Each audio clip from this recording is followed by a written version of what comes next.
అందరికీ నమస్కారం అండి. మనం ఈరోజు నాగనర్తనం గురించి తెలుసుకుందాం. సాధారణంగా తాండవ నాట్యం అంటే తెలుసు మనకి. శివుడు తాండవం చేస్తాడు కాబట్టి తాండవ నృత్యం అంటాం. అలాగే నటరాజస్వామి నృత్యానికి రాజు కాబట్టి నటరాజస్వామి నాట్యం గురించి కూడా తెలుసు. అయితే అసలు ఈ నాగనర్తనం అనే పేరు ఎందుకు వచ్చింది, అసలు ఈ నాగనర్తనానికి సంబంధించిన కథనం ఏంటో ఇప్పుడు తెలుసుకుందాం. మనకి ఎవరైనా నృత్యం చేస్తున్నప్పుడు మనకి కూడా చేయాలనిపిస్తూ ఉంటుంది. మనకి నృత్యం సరిగ్గా రాకపోయినా మనం కూడా ఏం చేస్తాం, మనకి వచ్చినట్లుగా వాళ్ళతో పాటు అడుగులు కదుపుతూ ఉంటాము, మనకి వచ్చినట్లు నాట్యం చేస్తూ ఉంటాము. అదే కదా నాట్య విలాసము, నాట్యకేళి. ఒక చక్కని వేళ కైలాసంలో ఉన్న శివుడు ఆనందంతో పారవస్యంతో తాండవ నృత్యం ప్రారంభించాడు. ఒక పక్క వినాయకుడు తన తొండాన్ని ఆడిస్తూ నృత్యం చేస్తూ ఉంటే, మరొక పక్క నెమలిపై నిలబడి ఉన్న బాలసుబ్రహ్మణ్యేశ్వరుడు కూడా నాట్యం చేస్తూ ఉన్నాడు. ఈ చక్కటి ఈ నృత్యకేళిని చూసిన పార్వతీదేవి ఆనందంతో చప్పట్లు కొడుతూ ఉంది. ఇక నందీశ్వరుడు తాళం వేస్తూ ఉన్నాడు. ఆయనతో పాటు యక్ష, గంధర్వ, కిన్నెర, ఉరగ,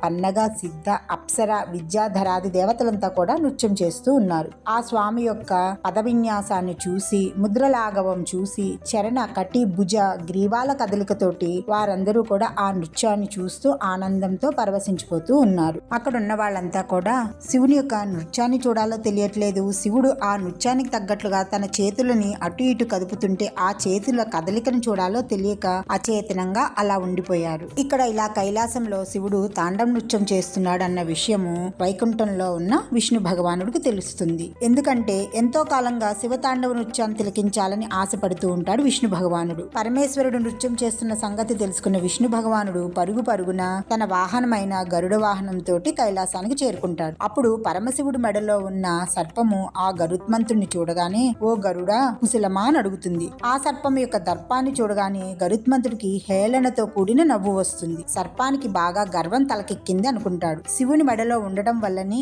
ఈ సర్పానికి ఇంతటి అహంకారం కలిగింది అనుకున్న గరుత్మంతుడు ఆ సర్పము కుశలమా అని అడిగినందుకు బదులుగా, ఎవరు ఉండే స్థానంలో వారు ఉంటే అంతా కుశలమే అని చెప్పి బదిలిస్తాడు. ఇది ఇలా ఉండగా పరమశివుడు ఆనంద తాండవం చేస్తున్న ప్రదేశానికి చేరుకున్న మహావిష్ణువు ఆ తాండవ నృత్యాన్ని చూసి మరింత ఆనందపడతాడు. అక్కడ వినాయకుడు నృత్యాన్ని కూడా చూసి చాలా సంతోషపడతాడు, ముచ్చటపడతాడు. వినాయకుడు తన తండ్రితో పాటు నృత్యం చేస్తూ తొండాన్ని అటు ఇటు ఆడిస్తూ కేరింతలు కొడుతూ ఉంటాడు. సరిగ్గా అప్పుడే ఒక ఆశ్చర్యకరమైన సంఘటన జరుగుతుంది. అదేమిటంటే పరమశివుడు ఆనందంగా తాండవం చేస్తూ ఉండగా అనుకోని విధంగా ఆయన మెడలో ఉన్న సర్పము పట్టు తప్పి కింద పడిపోతుంది. సర్పానికి వెంటనే దడ పట్టుకుంటుంది. ఎలాగలాగా నృత్యం చేస్తున్న వారి పాదాల కింద పడకుండా తప్పుని ఎక్కడైనా తలదాచుకుందామంటే ఒక పక్క సుబ్రహ్మణ్యేశ్వర స్వామి వాహనమైన నెమలి, మరొక పక్క తాను హేళనగా మాట్లాడినందువల్ల కోపంతో తన వైపే గుర్రు గుర్రుమని చూస్తున్న గరుత్మంతుడు. ఇద్దరూ తనకి జన్మ విరోధులే. వారి చేతికి చిక్కితే చాలు తన ఒళ్ళు హోనం చేయడం ఖాయం, తన పని అయిపోయిందనుకుంటుంది ఆ సర్పం. అందుకని ఏం చేయాలో అని చెప్పి అలా ఆలోచిస్తూ చటుక్కున దానికి మదిలో ఒక ఆలోచన వస్తుంది. వెంటనే దాన్ని అమలు పరుస్తుంది. ఎంతో ఆనందంగా నాట్యం చేస్తూ మైమరిచి తొండాన్ని అటు ఇటు తిప్పుతున్న వినాయకుడి తొండంలోకి దూరిపోతుంది ఆ సర్పం. అనుకోకుండా పాము తన తొండంలోకి దూరడంతో ఏం చేయాలో తోచదు వినాయకుడికి. తొండమంతా దురదగా అనిపిస్తుంది. తొండం లోపల ఏదో పాకుతున్నట్టుగా జిలజిలగా అనిపించడంతో తొండాన్ని మరింత వేగంగా ఆడిస్తూ నాట్యం చేస్తూ ఉంటాడు వినాయకుడు. తన తొండంలోకి పాము దూరింది అని చెప్తే అక్కడ ఉన్న వాళ్ళంతా కూడా తనని ఎగతాళి చేస్తారు అని అనుకుంటాడు వినాయకుడు. ఆ సంగతిని ఎవరికీ చెప్పలేదు. అలాగే తన తొండంలోకి పాము దూరింది అన్న సంగతి కూడా ఎవరికీ తెలియదు అనుకుంటాడు. తనని ఎవరు గమనించలేదు కదా అని వినాయకుడు ఒక నిమిషం కలవరపడతాడు. వినాయకుడు తొండంలోకి పాము దూరిన సంగతిని మాత్రము గరుత్మంతుడు, నెమలి గమనిస్తారు. అందరూ వినాయకుడు చేసే నాట్యాన్ని చూసి తండ్రికి ధీటుగా పెద్ద కొడుకు తయారయ్యాడని చప్పట్లతోటి కేరింతలతోటి వినాయకుడిని ఎంతో ఉత్సాహపరుస్తూ ఉంటారు. అప్పటి వరకు చప్పట్లు కొడుతూ అందరినీ ఉత్సాహపరుస్తున్న పార్వతీదేవి కూడా నాట్యం చేయడం ప్రారంభిస్తుంది. బొజ్జ గణపయ్య నృత్యాన్ని చూసిన శ్రీ మహావిష్ణువు, ఇదేమి నృత్యం గణపయ్య, భలే చిత్రంగా ఉంది అని పాట కూడా పాడతాడు. శివ శివ మూర్తివి గణనాథ, నీవు శివుని కుమారుడవు గణనాథ, హర హర మూర్తివి గణనాథ, నీవు హరుని కుమారుడవు గణనాథ అంటూ విష్ణుమూర్తి వినాయకుడిని మరింత ఉత్సాహపరుస్తూ ఉంటాడు. బాగా చెయ్యి, చాలా బాగా చేస్తున్నావు, అసలు ఇలాంటి నృత్యము మేము ఎక్కడా చూడలేదు, అసలు నువ్వు ఇంత బాగా నృత్యం చేస్తావు అనుకోలేదు, చాలా బాగా నృత్యం చేస్తున్నావు అని చెప్పి ఎంతో ఆనందంతో ఉత్సాహంతో పొగుడుతూ ఉంటాడు విష్ణుమూర్తి. విష్ణుమూర్తి పొగడుతులను విన్న వినాయకుడు నృత్యం చేస్తూ, ఇది కూడా మీకు తెలియదా, దీనిని నాగనర్తనం అంటారు అని చెప్తాడు. కానీ మనసులో అనుకుంటూ ఉంటాడు, ఇది నాగనర్తనం సంగతేమో గాని నా తొండంలోకి పాము దూరింది కదా, అందుమూలాన నేను నాట్యం చేస్తున్నాను, అది బయట పడకుండా నేను నాకు వచ్చినట్టు నాట్యం చేస్తున్నాను, దీన్ని మీరంతా చూసి చాలా బాగా చేస్తున్నావు, బాగా చేస్తున్నావు అని పొగుడుతున్నారు, అది నా గొప్పతనం కాదు, నా తొండంలో దూరిన పాము గొప్పతనం అని మనసులో అనుకుంటూ ఉంటాడు వినాయకుడు. ఇక తన తొండంలో పాము దూరిన సంగతి ఎవరికీ తెలియకూడదన్న వినాయకుడు ఎగురుకుంటూ ఓ మూలకు వెళ్లి నుంచుంటాడు. తొండంలో ఉన్న పాము ఇదే అదనుగా తొండం నుంచి బయటకు వచ్చి పరుగున వెళ్లి ఒక రాళ్లగుట్టలో దూరిపోతుంది. ఇక కైలాసంలో వీళ్ళ నృత్యకేళి ముగియడంతో అందరూ చాలా ఆనందపడుతూ పొగుడుతూ వినాయకుడిని, అబ్బాయి ఎంత బాగా చేశాడు వినాయకుడు, అసలు ఇలాంటి నృత్యము మనం ఎక్కడా చూడలేదు, శివుడు కూడా ఇంత బాగా చేయలేదు, తండ్రిని మించిన తనయుడుగా ఎంత బాగా చేశాడో అని ఆ వినాయకుడు చేసిన నృత్యాన్ని తలుచుకుంటూ ఎవరి లోకాలకు వాళ్ళు వెళ్ళిపోతారు. విష్ణుమూర్తి కూడా తన గరుత్మంత వాహనంతో వైకుంఠానికి చేరుకుంటాడు. వైకుంఠానికి చేరుకున్నప్పటికీ కూడా విష్ణుమూర్తికి కైలాసంలో జరిగిన నృత్యహేళే గుర్తుకు వస్తూ ఉంటుంది. పాలసముద్రం మీద శేషతల్పంపై శయనించిన విష్ణుమూర్తి మదిలో కైలాసంలో వినాయకుడు చేసిన నాగ నృత్యమే మెదులుతూ ఉంటుంది. ఎలాగైతేనే విష్ణుమూర్తికి కూడా తను కూడా నృత్యం చేయాలన్న కోరిక పుడుతుంది. అయితే ఈ కోరికను మాత్రము కృష్ణావతారంలో తీర్చుకున్నాడు.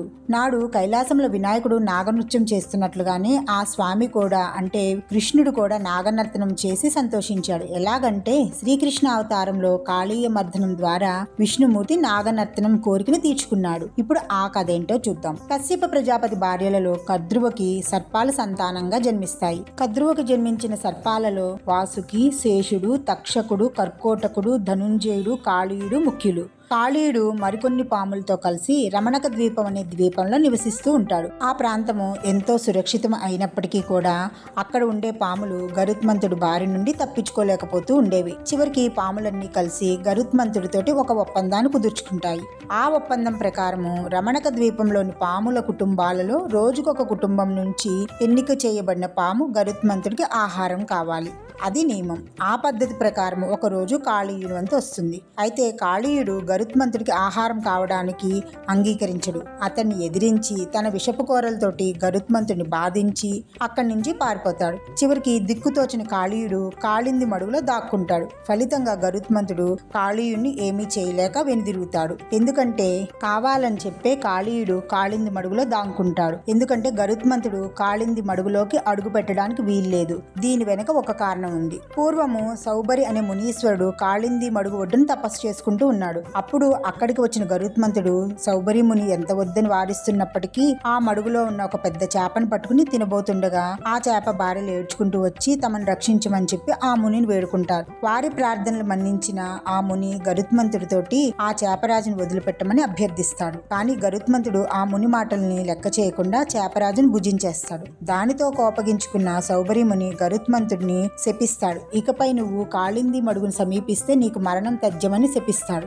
ఆ శాపం సంగతి తెలుసుకున్న కాళీయుడు గరుత్మంతుడి నుంచి తప్పించుకోవడం కోసమని చెప్పి కాళింది మడుగులో దాక్కుంటాడనమాట. అది సంగతి. ఇక గరుత్మంతుడి బారి నుంచి తప్పించుకున్న కాళిందుడు చక్కగా కాళింది మడుగులో నివాసం ఏర్పరచుకుంటాడు. తన భార్యలు పరివారంతో సుఖంగా కాలాన్ని వెళ్లబుచ్చుతూ ఉంటాడు. కాళీయుడు అతని పరివారం అంతా ఆ కాళింది మడుగులో ఉన్న నీళ్లన్నీ కూడా విషపూరితం చేసేస్తారు. ఆ మడుగులోని నీళ్లని ఎవరైనా తాగితే వారికి మరణం తథ్యం అన్నమాట. ఇది ఇలా ఉండగా ఓ ఎండాకాలంలో ఎండవేడికి తాళలేకపోయిన గోపాలురు తమ గోవులకి నీళ్లు తాగించడం కోసమని ఆ కాళింది మడుగు దగ్గరికి తీసుకువెళ్తారు. పాపం వాళ్ళకి ఆ మడుగులో ఉన్న నీళ్లు విషపూరితంగా మారాయన్న సంగతి తెలియదు. దాంతో ఆ మడుగులో ఉన్న నీరు తాగిన గోపాలురు అలాగే ఆ గోవులు కూడా మరుక్షణమే మరణిస్తాయి. శ్రీకృష్ణుడు తనకున్న దివ్య దృష్టి ప్రభావంతో జరిగిందంతా తెలుసుకుంటాడు. కాళిందుడి వల్లనే ఇలా గోపాలురు గోవులు మరణించారు అన్న సంగతి తెలుసుకుని గోవులను అలాగే గోపాలులను కూడా బతికిస్తాడు. వెంటనే ఆ మడుగు దగ్గరికి వెళ్లి కాళిందుడిని ఆ మడుగు అంతా ఖాళీ చేయమని చెప్తాడు. కానీ కాళిందుడు శ్రీకృష్ణుడి మాటల్ని లెక్క చేయడు.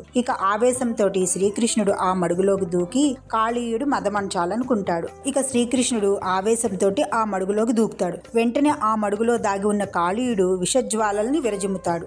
ఆ మడుగంతా అల్లకల్లోలమైపోతుంది. ఆ పాము తన కోరలతోటి శ్రీకృష్ణుడి శరీరం అంతా కాటేస్తుంది. అయినప్పటికీ కూడా శ్రీకృష్ణుడు చలించడు. మానవ సహజమైన రీతిలో కాళీయునితోటి భీకరమైన పోరాటం చేసి అనంతరము దాని పడగలపై నిల్చుంటాడు. కాళీయుడు తన భయంకరమైన విషజ్వాలను ఎగజిమ్ముతున్నప్పటికీ కూడా లెక్క చేయడు శ్రీకృష్ణుడు కాళిందుని పడగలపై చిత్ర విచిత్రంగా విన్యాసాలు చేస్తూ నాట్యం చేస్తూ ఉంటాడు. అయినప్పటికీ ఆ నాట్యము చూసే వారందరికీ చాలా లయబద్ధంగా ఉంటుంది. ఇంకా చూడాలనిపిస్తూ ఉంటుంది. ఈ బాలకృష్ణుడి నాగనర్తనాన్ని చూసిన ముల్లోకవాసులందరూ కూడా ముచ్చట పడిపోతూ ఉంటారు. ఎంత బాగా చేస్తున్నాడో శ్రీకృష్ణుడు అని చెప్పని ఆ నాగనర్తనాన్ని చూస్తూ ఆనందపడిపోతూ తమని తామే మర్చిపోతారు. అందరూ ఆ బాలకృష్ణుడు చేసే ఈ నాగనర్తనాన్ని చూసి ముచ్చట పడేవాళ్లే గాని ఆ కాళీందుడు పడే కష్టాలను ఎవరు పట్టించుకోరు. ఆ శ్రీకృష్ణుడు పాదాల కింద ఆ కాళీయుడు నలిగిపోతూ ఉండడం చూసి వారి భార్యలు మాత్రం తెగ బాధపడిపోతూ ఉంటారు. ఇక కాళీయుడు భార్యలందరూ కలిపి శ్రీకృష్ణుడు పాదాలను ఆశ్రయిస్తారు. తమకి ప్రతిభిక్ష పెట్టమని ప్రార్థించడంతో శాంతించిన శ్రీకృష్ణుడు ఆ కాళీయుడిని సకుటుంబంగా ఆ మడుగును ఖాళీ చేసి వెళ్ళిపోమంటాడు. అప్పుడు కాళీయుడు శరణు వేడుకుంటాడు. నేను బయటికి వస్తే నన్ను గరుత్మంతుడు బతకనివ్వడు అంటే అప్పుడు శ్రీకృష్ణుడు అంటాడు, నీ పడగలపై ఉన్న నా కాలిముద్రలను చూసి నిన్ను గరుత్మంతుడు ఏమీ చేయడు, నేను నీకు అభయమిస్తున్నానని చెప్పి అభయమిస్తాడు. ఈ విధంగా శ్రీకృష్ణుడు తనకి భరోసా ఇవ్వడంతో ఆ కాళిందుడు తన భార్యలతోటి తన పరివారంతో ఆ మడుగును ఖాళీ చేసి వేరే చోటకి వెళ్ళిపోతాడు. ఇదండి శ్రీకృష్ణుడు చేసిన నాగనర్తనం. వినాయకుడు చేసిన నృత్యాన్ని చూసిన విష్ణుమూర్తికి తాను కూడా నృత్యం చేయాలన్న కోరిక కలిగింది. ఆ కోరికని కృష్ణావతారంలో కాళీయుని పడగలపై నృత్యం చేసి తీర్చుకున్నాడు శ్రీకృష్ణుడు. భలే ఉంది కదా ఈ నాగనర్తనానికి సంబంధించిన కథనం. మనకి ఈ నాగనర్తనం వింటుంటే చిన్నప్పుడు పిల్లల్ని ఆడిస్తూ తారంగం తారంగం తాండవ కృష్ణ తారంగం అంటూ చిన్న పిల్లల్ని ఆడించేవాళ్ళు. అలాగే ఓ మహాకవి రాసిన పాట కూడా మనందరికీ తప్పకుండా గుర్తుకు వస్తుంది. ఆ పాట ఏమిటంటే, కాళింది మడుగులో కాళీయుని పడగలపై ఆ బాల గోపాల మా బాల గోపాలుని అచ్చెరువున విచ్చిన కన్నుల చూడ తాండవమాడిన సరళి అంటూ ఆ మహాకవి రాసిన నృత్యకేళి మనందరికీ గుర్తుకు వస్తోంది. చూసారా, మీ అందరికీ కూడా ఇదే గుర్తొస్తోంది కదా. ఇదండి శ్రీకృష్ణుడు చేసిన నాగనర్తనంలో ఉన్న అంతరార్థం. శ్రీకృష్ణుడు కాళీయ మర్దనం చేసి గోకులాన్ని ఎలా కాపాడాడో అలాగే ఈ నాగనర్తనం కథ విన్న మనందరినీ కూడా నాగదోషాల నుంచి రక్షించాలని ఆ శ్రీకృష్ణుడు పాదాలను వేడుకుందాం.